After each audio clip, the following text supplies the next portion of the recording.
Alejandro Gracias, Corrales, muchas gracias, del Partido presidente. de Centro Democrático. Del glorioso Partido Centro Democrático que defiende el sector agropecuario como ninguno y que tiene acá la responsabilidad de haber citado a este debate de control político que enhorabuena tenemos para hablar de una realidad bien grande, junto con la senadora Nora y con todos los senadores de la Comisión Quinta.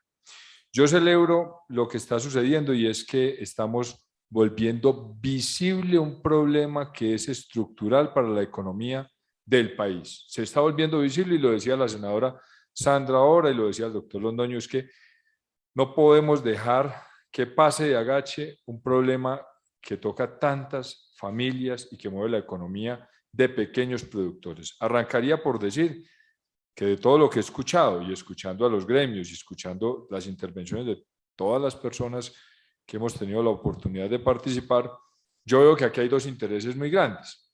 Uno es el de los industriales y el otro el de los productores, y son intereses diferentes, ojo.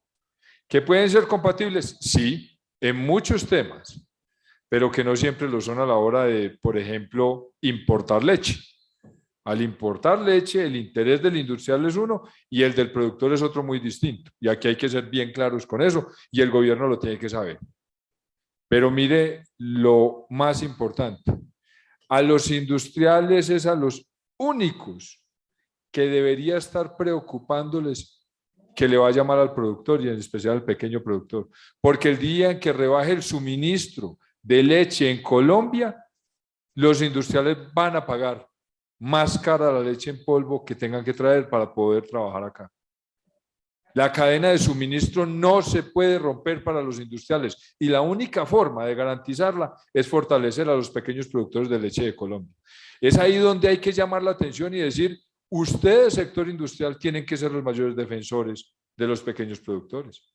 No los que de pronto los aprieten, no los que de pronto en la intermediación logren que se les pague un poco menos. No, son ustedes los que tienen que fortalecer al pequeño productor. Segundo, quiero hablar un poco de qué debemos entonces hacer sabiendo que hay que fortalecerlos. Hay que aumentar la competitividad de ese sector lechero y específicamente hay que hacerlo con lo que muchos hemos hablado acá. El tema de vías, como lo mencionaba el senador José Obdulio, es tremendamente importante. Es que no podemos poner a competir a nuestros productores cuando él mismo mencionaba las vías terciarias de los demás países productores de leche son asfaltadas.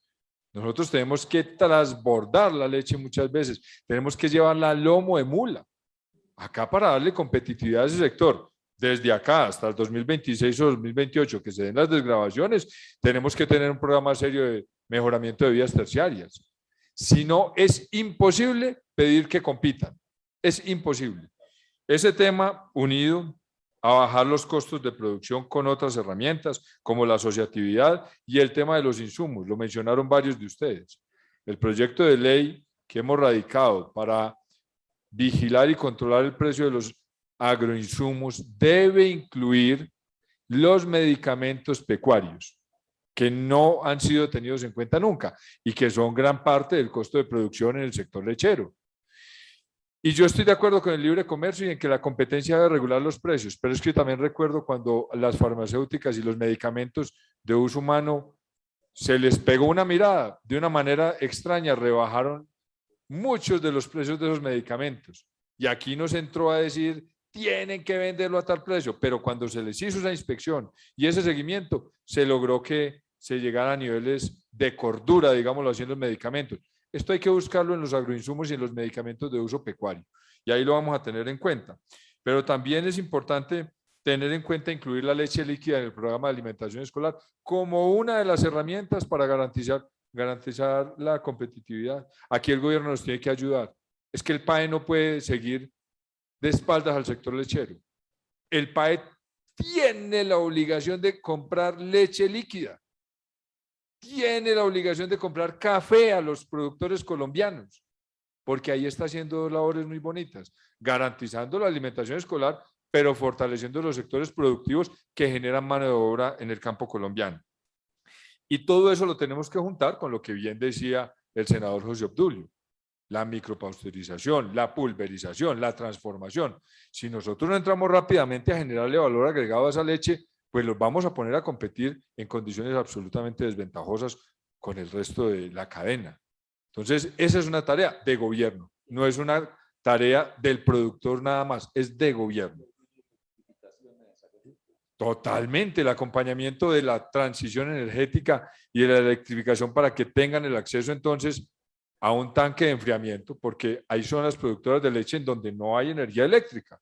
¿Y cómo le vamos a decir al señor que se tecnifique cuando no tiene cómo prender los bombillos? Pues mucho menos un tanque, un sistema de ordeño o una cerca eléctrica. Todo va de la mano.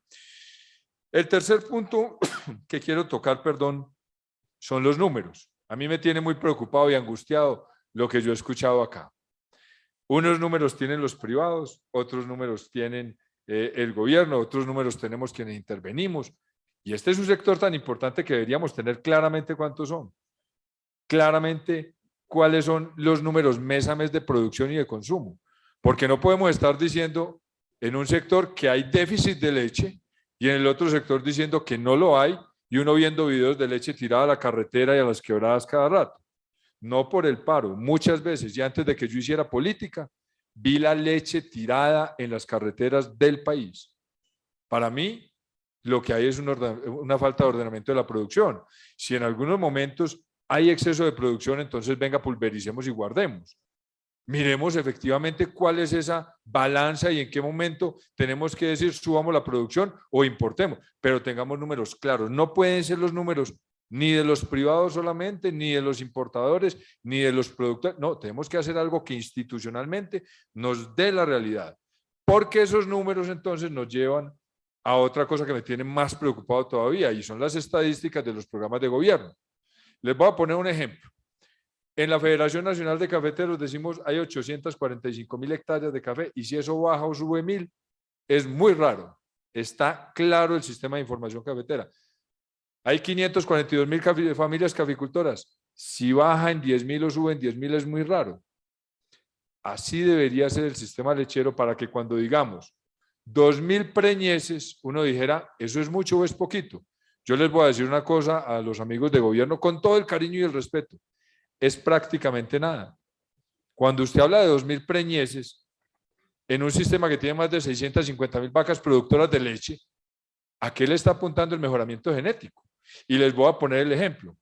La renovación en los cafetales debe ser de cerca del 10% del área. Entonces hay que ir a 80.000 hectáreas de las 840.000 que tenemos.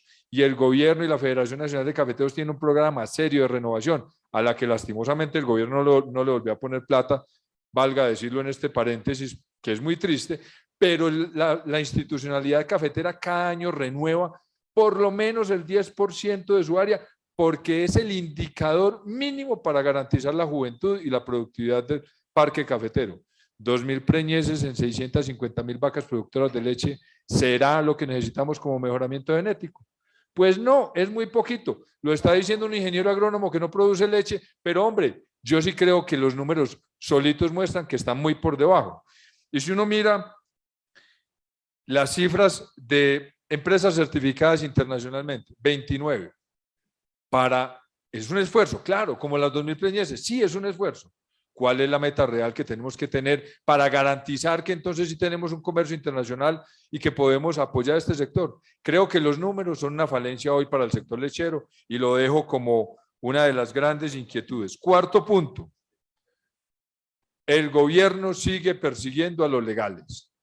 La queja del sector lechero es más trámites, más legalización, más DIAN, más ICA, más INVIMA, más UGPP, más todos encima del productor legal, cuando los números, en lo que sí estamos todos de acuerdo, es que hay un 44% de informalidad. ¿Por qué no el esfuerzo gubernamental en ir a traer ese 44% informal a la legalidad, a la formalidad, en vez de estar poniéndole más talanqueras a los que ya están formales? Esa es una queja que no podemos dejar a un lado porque además es transversal a los demás sectores agropecuarios, no solamente al lechero. Y yo sí creo que nosotros tenemos que revisar el tema, y este es el quinto punto que quería dejar, de liquidación, la forma de liquidación y la periodicidad con la que se cambian los precios. Esa tabla que se cambia cada marzo se me parece mucho a cuando en el café los aumentos del precio en la roba de café se anunciaban desde octubre y decían, el año entrante el café va a quedar a tanto la carga. Entonces los cafeteros pudientes guardaban café 3, 4 meses, 6 meses, porque sabían que les iba a subir. Pues el libre comercio lo que dijo fue, no, un momentico, si sube la bolsa subirá el precio y si baja la bolsa bajará el precio. Y nos mandó a los cafeteros a que cada 15 días revisábamos eso. Entonces los pudientes decían, hay que comprar porque estos 15 días está bajando. Y entonces el mismo mercado nos mandó a que fuera uno por día. Y hoy, senadores y amigos que nos ven por las redes y los medios, hoy el cafetero vende incluso con varios precios en el día, porque es el mercado internacional que se lo dice. En la leche no podemos estar diciendo que el precio se fija una vez al año. Los costos de producción, los insumos, los agroinsumos, los fertilizantes cambian todos los días, las condiciones, un paro, las carreteras, el clima. Por Dios, aquí hay que ser conscientes de que si hay dificultades, tenemos que encontrar la forma de revisar esa tabla de precios por lo menos varias veces en el año.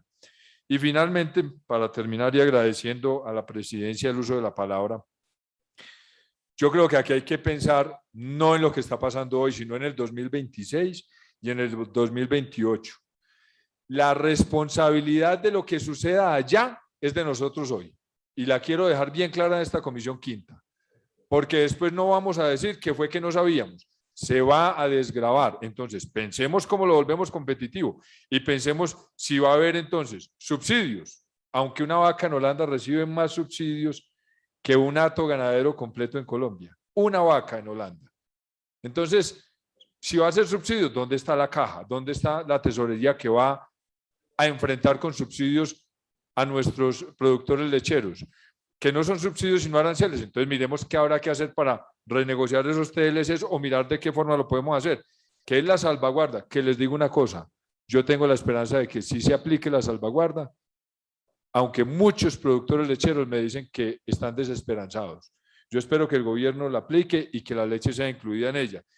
Y si son medidas antidumping, como tuvimos que decírselo al ex embajador Pacho Santos cuando le demostré alguna vez en una llamada que tuvimos, que me decía, pero ¿cómo va usted, senador, a decir que hay dumping técnico con la carne de cerdo? Y le dije, pues, doctor Pacho, a usted le toca ser diplomático, a mí me toca ser defensor de los productores agropecuarios. Nos manda $45.000 para hacer promoción de la carne de cerdo.